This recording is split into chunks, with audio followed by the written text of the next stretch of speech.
клиент в пятницу звонит, говорит, что за херота, почему, говорит, светильник вот так вот пол коридора занимает, что за фигня, так быть не может.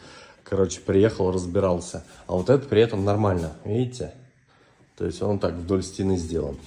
Короче, сейчас сходил, смотрел по всему объекту. Сейчас покажу, видите, болтается, непонятно как торчит.